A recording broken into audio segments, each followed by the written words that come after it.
आज world physiotherapy day doctor Zaid यांच्या इन्स्टिट्यूटमध्ये आम्ही सगळेजण साजरे करत आहोत।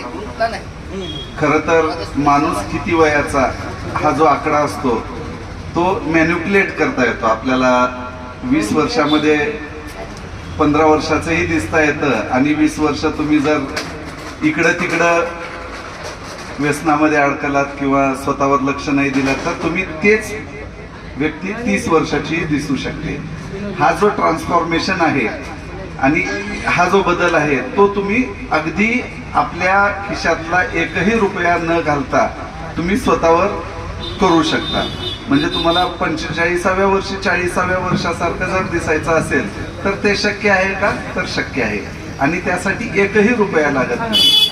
आणि ॲलोपॅथीमध्ये एवढे रिसर्च झालेले आहेत तरी सुद्धा फिजिओथेरपीवरची जी डिपेंडन्सी आहे ती कदापि कमी न होणारी आहे। कारण तर फिजिओथेरपी हा एक उपचार नसून तो आपण कसं जगावं यासाठी टाकलेली एक आचारसंहिता आहे। आपण कसं जगलं पाहिजे, आपल्या शरीराची ओळख कशी करून घेतली पाहिजे। आणि इथे डॉक्टर जैद गेली 11 वर्ष, जसं आपण स्लोगन पाहताय 11 साल बेमिसाल, तर 11 वर्ष झालं डॉक्टर जैद तर उपचार करतच आहेत। त्यासोबतच जी काही मी आता आचारसंहिता सांगितली ती सुद्धा लोकांमध्ये, रुग्णांमध्ये ते बिंबवत आहेत, संस्कार म्हणून ते टाकत आहेत। आणि बिलकुल त्यांच्या जवळ आलेला माणूस, त्यांच्यापासून दूर झालेला मी आजपर्यंत पाहिलं नाही। एक रुग्ण असेल किंवा एक मित्र असेल किंवा एक नातेवाईक असेल तर त्यांच्या या 11 वर्षाच्या प्रवासासाठी मी खूप खूप शुभेच्छा देतो।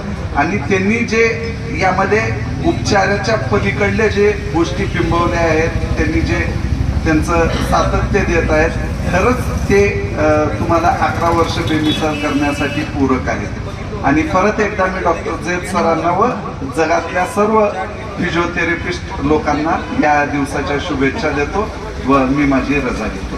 धन्यवाद।